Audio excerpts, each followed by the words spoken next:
Salut les petits gnous, c'est Garga. Alors, dans ces temps d'incertitude, de guerre, de souffrance humaine, heureusement de bonnes âmes sont prêtes à aider leurs prochains, à faire preuve de solidarité. Et ça fait chaud nos cœurs. Nous allons donc parler ici présentement d'un Belge qui a payé le prix fort pour avoir été sympa. Dans un article de 7sur7.be, plus de 36 000 euros, quand je parlais de prix fort quand même, de dégâts après avoir hébergé des réfugiés dans leur maison. Le CPAS nous a laissé tomber, hein. Je sais pas ce que c'est le CPAS, mais ça sonne bien. De nombreux Belges qui ont fait preuve d'hospitalité en accueillant des réfugiés ukrainiens qui ont fui la guerre. Mais pour Sven de Stricher et Evie de Koning, l'expérience a tourné au cauchemar. Leur ancienne maison, située à Ninove, rien à voir avec Ninive, j'imagine, a été endommagée par la famille ukrainienne qu'ils ont accueillie. Le coût des dégâts s'élève à plus de 36 000 euros. Ce n'était pas une famille ordinaire, et le CPAS nous a laissé tomber. Nous sommes colère. Sven et Evie se sont portés volontaires pour accueillir des réfugiés ukrainiens l'année dernière. Leur maison privée à Ninove étant devenue trop petite, salaud de Bourges, ils avaient déménagé à Altert. Une partie de la maison de Ninove, que Sven et Evie utilisaient encore comme bureau, était assez grande pour accueillir une famille de réfugiés. Un jour, nous avons reçu un appel du CPAS de Ninove nous demandant si nous pouvions aller chercher une femme ukrainienne avec 2 enfants. Son mari avait été tué à la guerre. Le jour même au CPAS, raconte Sven et Evie. Ensuite, nous avons reçu un autre appel nous demandant si le fait que la femme soit enceinte nous posait pas de problème. À notre arrivée, une femme enceinte avec 3 enfants et son mari nous attendent. Les escrocs. Pendant une conversation d'une demi-heure, on nous a expliqué d'où ils venaient et la route qu'ils avaient empruntée. Ensuite, nous sommes rentrés avec eux. Trop bon, trop con. Je lui dis, bon, ok, je veux bien héberger une gonzesse avec des gamins. Elle est enceinte? Ouais, bon, ça va. Quoi, mais son mari était pas censé être cané? Ah, mais je me casse, vous m'avez pris pour un jambon, quoi. Non, mais ils m'ont même pris pour une endive au jambon, là, c'est pas possible. Bon, alors, nous avons rapidement remarqué qu'il ne s'agissait pas d'une famille ukrainienne ordinaire. 2 semaines plus tard, le CPAS nous a indiqué qu'il s'agissait de gitans roms.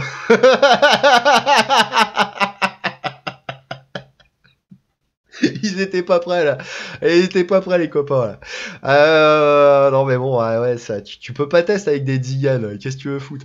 Alors, par exemple, les membres de cette famille ne savaient pas comment utiliser une machine à laver, un sèche-linge, un four, un frigidaire, une armoire à cuillère. Tous ces appareils leur étaient inconnus. La mère lavait les vêtements dans notre baignoire. Ouais, bon, ça va. Moi, je lave mes couettes dans la baignoire.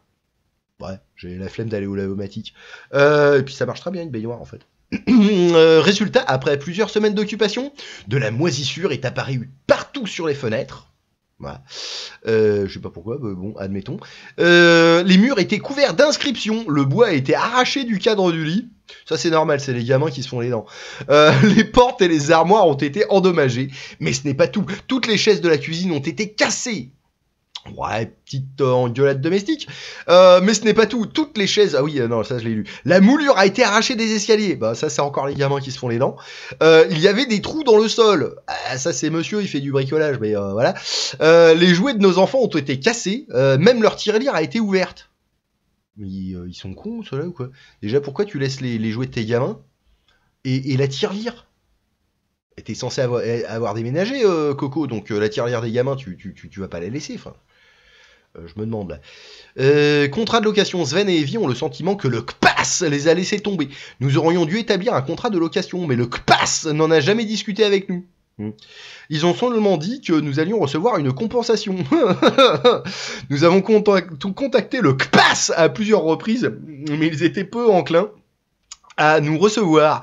Ils nous ont simplement dit « Ah, niquez vos grands morts !» Non, soit nous emmenons les réfugiés, soit ils restent chez vous. Et vous arrêtez de nous solliciter. Bah oui, embarquez votre merde déjà là. Et bon, à ce moment-là, la famille n'était pas là depuis longtemps. Ah oui, ils étaient déjà partis. Alors nous avons décidé de lui donner une seconde chance. La femme a demandé un emploi pour son mari. Nous avions trouvé 3 endroits où il pouvait travailler, mais il ne voulait pas. Il trouvait une excuse à chaque fois. Un jour, Sven a découvert que les réfugiés ukrainiens hébergeaient une autre famille dans la maison. Étonnant, non? Une autre femme, son mari et 3 enfants séjournaient chez nous. Ils faisaient de la sous-location. À un moment donné, plus de 11 personnes se trouvaient dans la maison.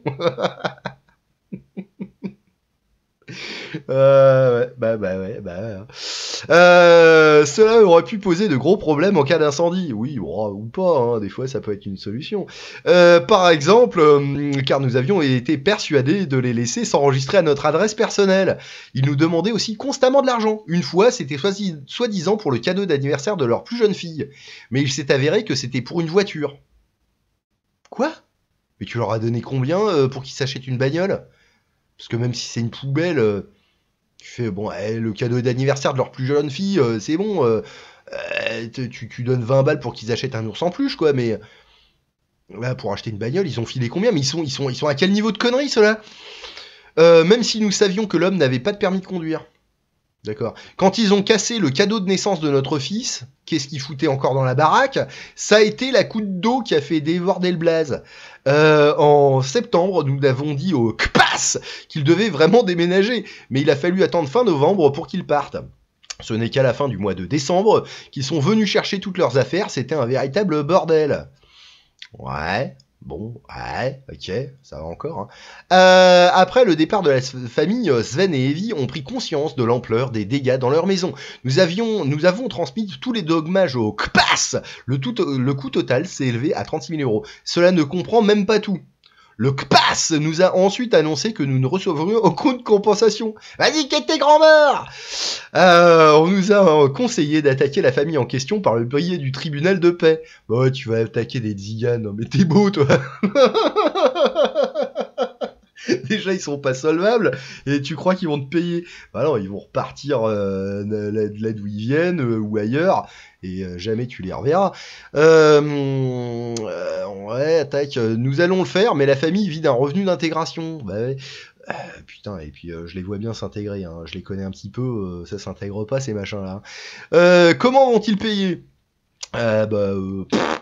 Ils vont pisser dessus. Nous comprenons que 36 000 € c'est beaucoup, mais le CPAS aurait pu prendre en charge une partie des dommages qui ont été éprouvés. En l'absence de contrat de location, il faut maintenant espérer que le tribunal considère le montant forfaitaire de 591 € payé par le CPAS comme un contrat de location implicite.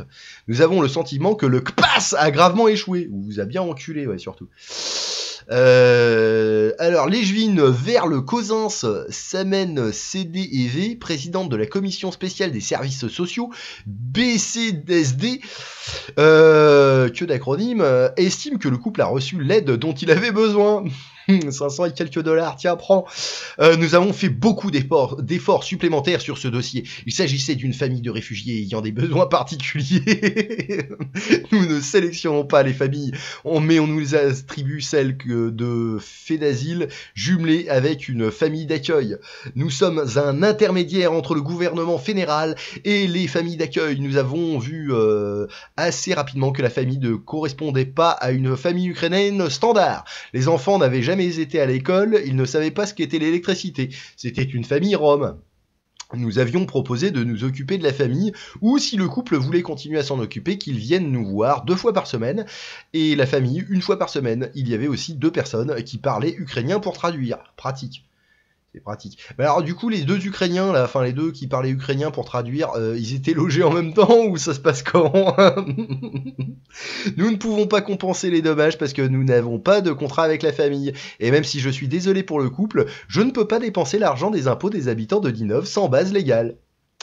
Et je sais pas, l'argent qui leur est filé aux bandes de tziganes, ça vient pas des impôts ou quelque part par là à un moment? Donc là, on peut le dépenser, mais pour réparer les conneries, non? Je sais pas, ça a l'air de bien fonctionner chez eux aussi. Hein. C'est pourquoi il est préférable de s'adresser au tribunal de paix pour qu'il y ait une décision de justice. D'ailleurs, toutes les familles d'accueil ont reçu une brochure d'information et des soirées d'information ont été organisées.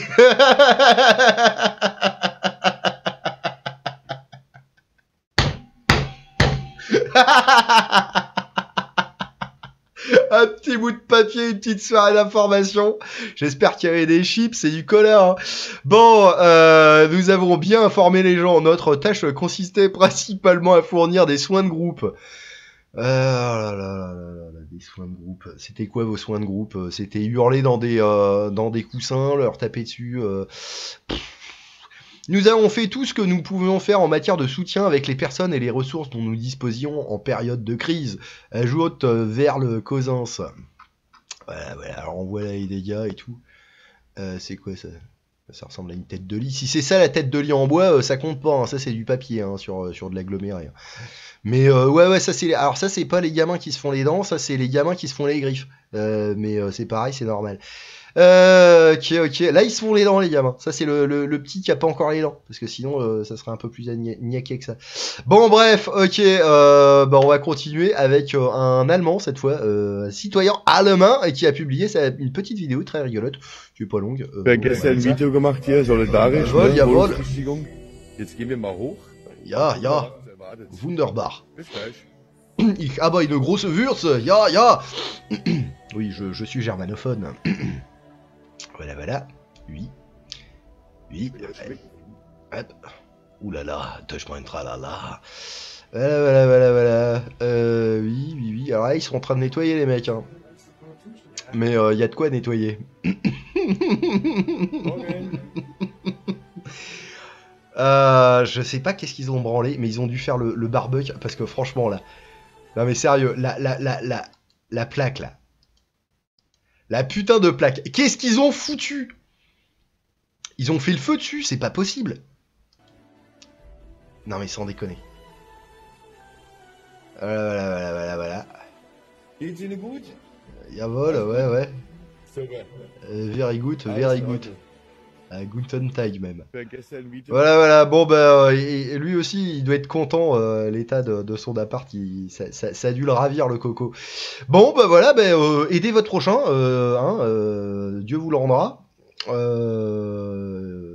Avec lui qui fera quelque chose. Hein. Bon allez, bisous les petits gnous, amusez-vous bien.